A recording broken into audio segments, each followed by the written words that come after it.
Salve, salve, rapaziada, Pokémon Neymar 94. 94, ano do Tetra.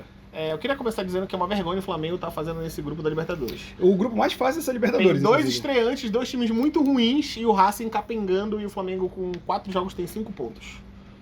E provavelmente vai passar em segundo do grupo. Quase que certeza.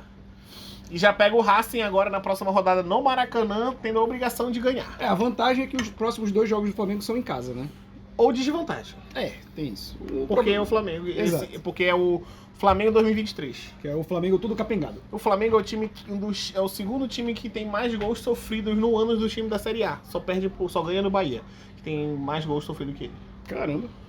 Mas, né? O Flamengo empata com o Nublense fora de casa, um jogo horrível, né? De se ver, de se assistir e vergonhoso pros jogadores do Flamengo que parece que estavam jogando aqueles solteiros e casados de final de ano. Que aí vem os caras falam, não sei se é um problema técnico ou físico. Não, claramente é físico. Os Eu caras acho estão jogando... que claramente o problema acho que ficou nítido agora com esse ano, que o problema não eram os técnicos que passaram pelo Flamengo. E precisou trocar de 5 técnicos pra se tocar nisso, né? É porque assim, no Brasil a gente tem mania de culpar técnico, nunca culpar jogador, né? Sim. Eu acho que a gente até comentou aqui sobre uma entrevista do Conte, do Tottenham, não foi? Foi. Que ele fez um desabafo dizendo que os jogadores... E aí logo depois ele caiu, né? Logo depois ele caiu. Mas assim, eu acho que o problema do Flamengo são os jogadores. Eu acho que esse time já tinha prazo de validade de 2019, existe uma base ainda daquele time. Sim. E essa base, ela tem que ser mudada já. Também acho. Acho que tava um time mais envelhecido, um time que não tá mais com tanto pique. Felizmente tem coisas como o Gerson parece estar disposto a voltar àquela antiga forma. Não, mas o né? Gerson é novo ainda, né? Não, pois é, mas ele voltou muito mal, né, da Europa. Agora tá pegando o jeito, mas Felipe Luiz já não dá mais. Davi Luiz não dá mais. Davi Luiz nunca deu, né, na verdade. Thiago Maia, ele vive de bom momento. O único bom momento dele foi tirar uma bola que foi... Qual foi o jogo, rapaz? Foi no jogo da final. Que ele tira em cima da linha. Que ele tira uma finalização, na verdade, né? O jogo final, semifinal da Libertadores do ano passado. E diz que aquela foi a única fase boa dele, que foi naquele instante. É verdade. E aí, os jogadores... É incrível aquele gol do Dumblense, meu Deus, só de lembrar assim, dá uma ânsia de raiva. Mas da feita que o Flamengo fez o primeiro gol, a gente sabia que ia empatar, porque jogou pra empatar. E aí, assim, os jogadores saindo no aeroporto, sendo cobrados por torcedor e ainda ficando puto, né? O que eu mais gostei foi o cara falando assim: Vidal, volta pro Chile! É muito bom. Muito bom. Aquele era só um torcedor ainda e ele tirou onda com todos os jogadores do Flamengo. E os caras estão, tipo assim, o cara tava tão na razão que nenhum discutiu com ele. Eles só aceitaram o que ele tava falando. Mas dos que eu mais gosto foi aquele que gritou antes, né? Gerson tá pensando que é o De Bruyne! Né? Foi naquela outra, né? Outra rodada. Agora, o bacana foi que ele olhou na cara do Davi Luiz. Davi Luiz vinha saindo assim, ele olhou e falou: Davi Luiz, tem uma proposta da Grécia, vai-te embora! Aí já logo vendeu o Davi Luiz, né? Mas existe a Grécia que lide com ele. Existe uma negociações do Flamengo que estão em curso, já fechou com o Luiz Araújo, que é um jogador que joga de meia direita, ponta direita, ex-São Paulo, né? Tava jogando no MLS. Sim. Aí tá tentando o Nicolas de la Cruz, do River Plate. Eu acho que dá uma oxigenada no meio, mas também tem que ver como ele vem, que ele vem de lesões, né? E o Alan também, do Atlético Mineiro, que é o volante, que já jogou com o São Paulo no próprio Atlético Mineiro, mas também vem de lesões. Tem o Samir, que o Flamengo tá querendo trazer de volta. E parece que a negociação é o Vidal ir pro Tigres e o Samir vir pro Flamengo. Mas essas negociações tem que dar certo. Mas tem que chegar vivo no segundo semestre. É isso que eu ia falar. Entrar peça, pegar ritmo de jogo, isso tudo é coisa que atravanca também. Exatamente. Né? Aí o Flamengo empatou, ficou em segundo colocado no grupo com 5 pontos em 4 jogos. Não ganhou do Nublense fora de casa, ganhou em casa no Maracanã por 2-0, né? Sim. Depois empatou com o Racing. Empatou com o Racing fora. Perdeu pro Alcas na estreia, né? Um time que está estreando no Libertadores venceu o último campeão, né, da Libertadores, então foi um feito inédito pro Alcas. E o Racing, que é o time mediano do grupo, que ele teoricamente iria passar em segundo colocado, bateu o Alcas lá, 2-1, fez o mínimo que o Flamengo não fez. Exato. E sendo que o Alcas diminuiu esse jogo, o Racing fez 2-0. Com gol de Otero do meio da rua de falta, só que já no finalzinho do jogo. Então, assim, o Alcas não sofreu pra ganhar o Racing não sofreu pra ganhar o Alcas. Sim. Aí fica o Racing com 10, Flamengo com 5, Nublense 4 e o Alcas 3, que só ganhou do Flamengo. Todos vivos ainda, né? Todos vivos. Só que o Racing já classificado. Sim, praticamente. Né? Basicamente classificado. Próxima rodada o Alcas pega o Nublense em casa. E o empate era o ideal aí pro Flamengo, né? E o Flamengo pega o Racing em casa também, pra tentar definir ali, encaminhar uma classificação. No grupo B, Internacional em primeiro, o Internacional que vence o Metropolitanos. venceu, e isso é um erro muito grande do Internacional. Eu falei que seriam 6 empates, mas agora é 2 empates e 2 vitórias até o momento. E aí ele fica em primeiro do grupo com 8, em segundo o Independente Medellín, que ganhou do Nacional do Uruguai. O Internacional que ele vive uma turbulência muito grande porque tem um nome e sobrenome, né?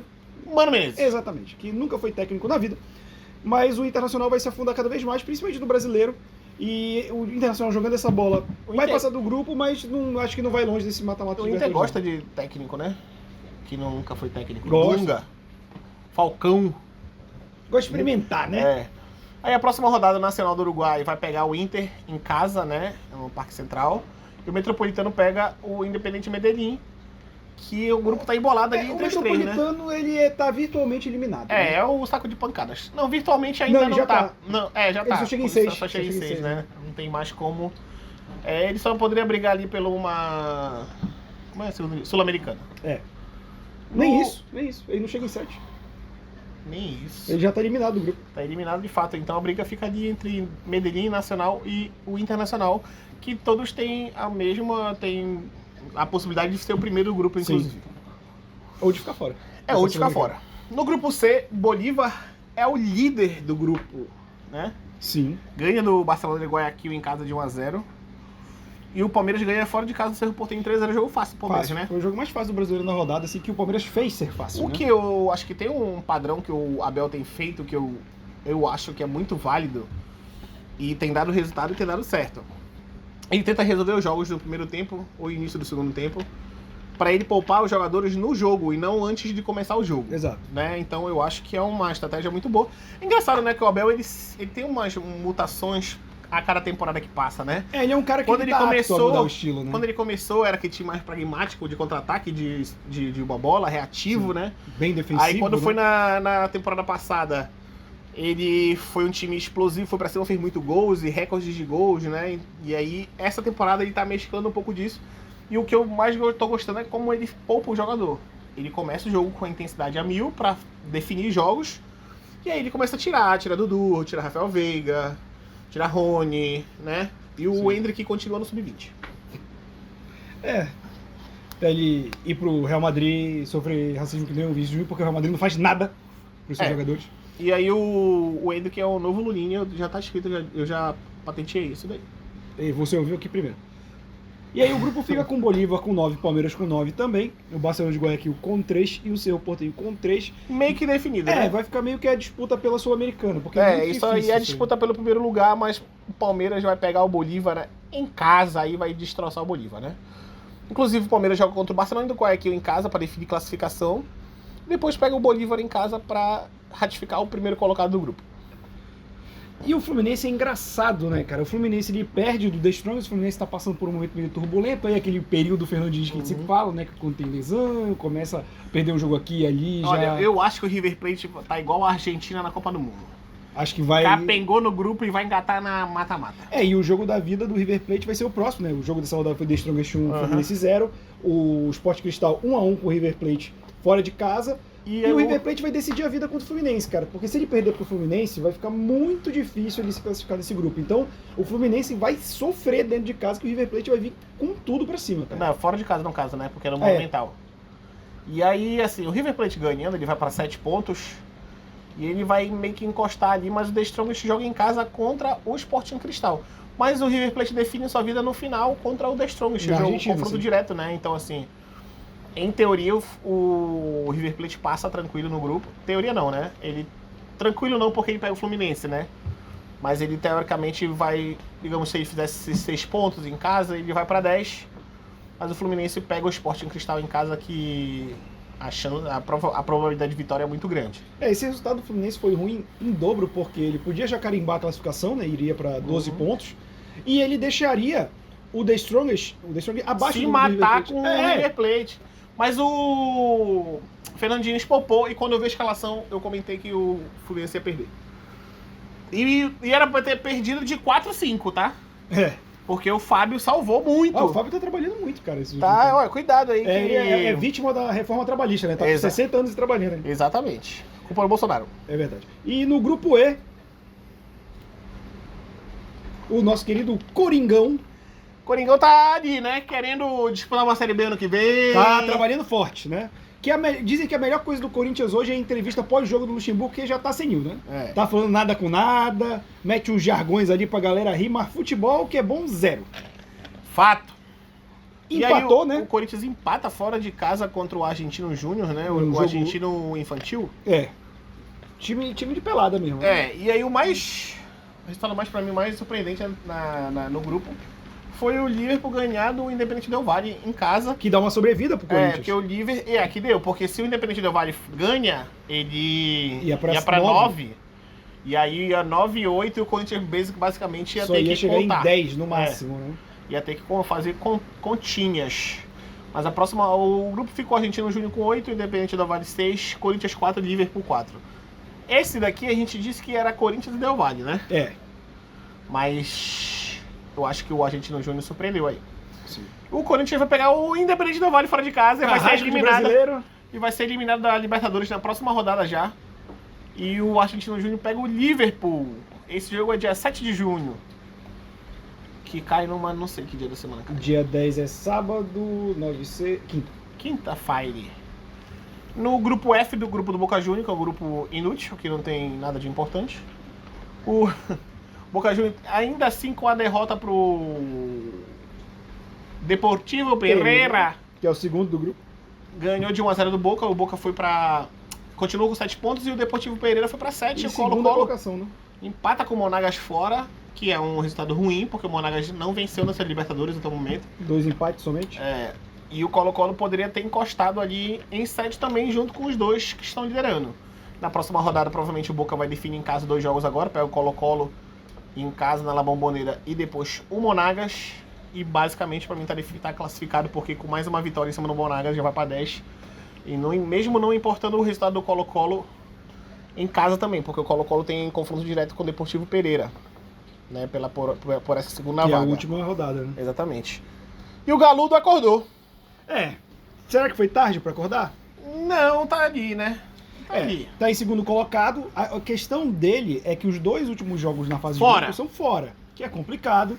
O Atlético Paranaense mais tranquilo, né? Se a gente parar pra pensar, o Atlético Mineiro ganha do Atlético Paranaense 2-1, sim. Mas Alianza Lima e Libertad não tem elenco comparado ao Galo, né? O Galo tem mais elenco que os dois. Se o Atlético jogar esse futebol que ele tem mostrado nas últimas semanas, que foi esse movimento de pegar no tranco finalmente, eu acho que ele passa fácil nesse grupo. Mas foi um início muito turbulento que gerou essa confusão. Se fosse um empate... eu espero que ele pegue 2 porradas. Seria interessante ele pegar 2 porradas aí e o Cudê cair, né? E o grupo fica com o Atlético Paranaense com 7 em primeiro, depois o Atlético Mineiro com 6.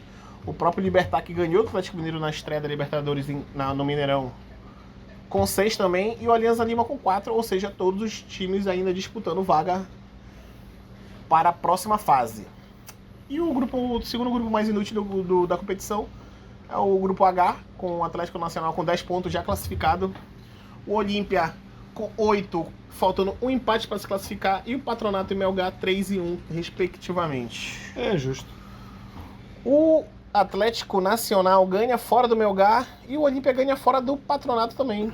E eles se definem basicamente na próxima rodada se o Olímpia...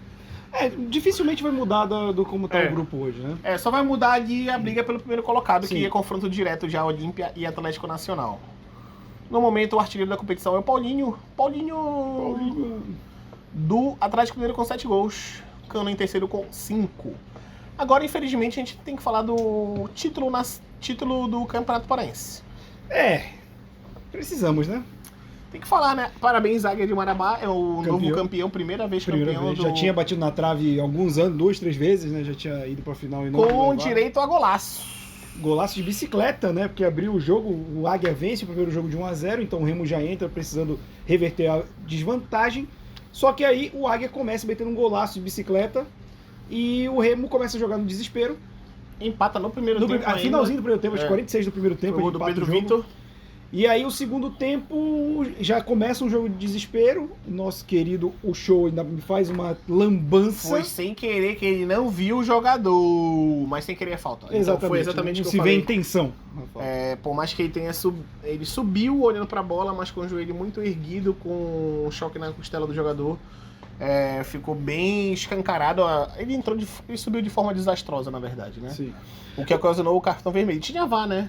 Tinha. Então, assim, o VAR nem chamou o juiz para olhar, então... Mas eu acho engraçado que aí o Remo com um a menos, o Águia já tava ali querendo o resultado, né? Mas aí ele se retrancou ainda mais, o que fez com que o Remo conseguisse tentar, né? Ele com menos um jogador, uma troca de passes que acabou dando certo. O Águia, ele tem suas limitações, é o time mais forte do interior, mas ainda abaixo de Remo e Paysandu. E o Remo faz 2-1, mas aí... O também gol contra, né? Foi uma bola parada, o Rodrigo cruzou na área, o goleiro rebateu em cima do zagueiro que entrou. E o Diego Ivo saiu comemorando, assim, como se o gol fosse dele, né? Tem que comemorar. O problema é que aí o Remo não consegue fazer o 3-1, né? Que já que teria, vai pra pênalti. E nos pênaltis, 5-4 para o Águia. Quem foi que errou a cobrança do Remo? Foi o... Tu lembra, Rodolfo? O Leonan na trave? Não, o Lucas Mendes. Lucas Mendes. O Axel pegou o chute meia altura do Lucas Mendes. E aí o Águia é campeão, merecido. O Águia fez uma boa campanha, destacou, foi longe da Copa do Brasil. Eu quero concordar com o Betão, que deu uma entrevista depois, que ele fala assim: somos o time campeão no campeonato e a seleção do campeonato só tem 2 jogadores do time do Águia, de Marabá. É uma incoerência muito grande da federação. Sim, mas também não discordo. Dava muito, pra né? deixar o Axel... Dava pra quem, mas o que fez o gol lá de falta.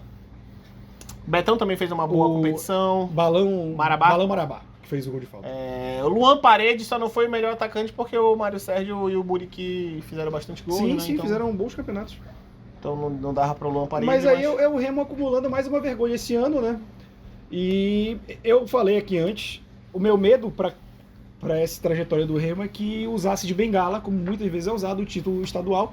Então agora o Remo não tem mais nem isso. Bengala é o que o Remo tá levando na Série C. Tá mesmo. E agora o que anunciaram o treinador novo, né? Sim. Que foi o treinador que subiu com o Mirassol pra série B. B, acho que B. Subiu da C pra B. Só que assim, ele subiu, por que ele não continuou? É uma boa pergunta. Pois é, aí vem pro Remo. Sempre assim. Eu falei mal do Marcelo Cabo e o Marcelo Cabo, teoricamente, estava fazendo um bom trabalho, né? Só que não aguentou pra Série C. Então, mas tava fazendo um bom trabalho no Paraense, muda totalmente o estilo de jogo pra Série C, e a prioridade é a Série C. Nesse momento também eu não via como o trabalho do Marcelo Cabo ia continuar. Né? Mas também eu já falei aqui, não adianta mudar de técnico e continuar com esse futebol que deixa o adversário com a bola, quer ser reativo quando não tem as ferramentas, quem tem que correr é o adversário. O Remo e o Flamengo também parecido esse ano, né? Tudo moroso, sem vontade de jogar, né? Sim. E eu acho que isso daí o Remo tem que mudar a mentalidade. Eu acho que não é só jogador, não é só temos que contratar, temos que trazer jogadores novos. Tem que ver como esse técnico gosta de jogar. A Série C é uma que é pragmática, foda-se como tu conseguiu, importa os 3 pontos sempre que tu puder. Sim. Né? Fora de casa buscar ponto, não voltar sem ponto. E o Remo agora ele vai fazer 15 jogos pressionados com risco de rebaixamento, por mais tempo. 4 jogos, mas foram 4 derrotas. Exatamente, né? 0 pontinhos, né? Então, isso pesa muito, muito uma Série C, sim. A gente tem um grande exemplo do Vitória, né? Que na temporada passada teve um início horrível, parece que eram 7 jogos sem vitórias, e depois teve a arrancada, passou, acho que lá perto dos 8, passou entre os 8 e acabou, tá na Série B hoje, fazendo uma excelente Série B, inclusive, o início de Série B. Mas isso é exemplo que ele pode ser usado para tentar motivar e tal, mas a realidade eu acho que do Remo é totalmente diferente como era do Vitória. E entender que quando chega nos 8, é outro campeonato. É outro campeonato. Primeiro o que importa, não importa se tu tá em primeiro ou se tu tá em oitavo, a vantagem é ínfima, não tem muita vantagem na verdade, né? Exato, então... Porque quando passa os 8, o que faz o grupo de 4, são sempre 2 jogos fora e um jogo em casa e um jogo fora. Sim. Então são 6 jogos, 3 em casa e 3 fora. Que exatamente. É o que decide. Então é isso por hoje, né? Por hoje, lembrando que estamos aqui no YouTube, em todas as redes sociais que estão linkadas aqui embaixo, agregadores de podcast, Spotify e Deezer. E até a próxima. Falou, rapaziada!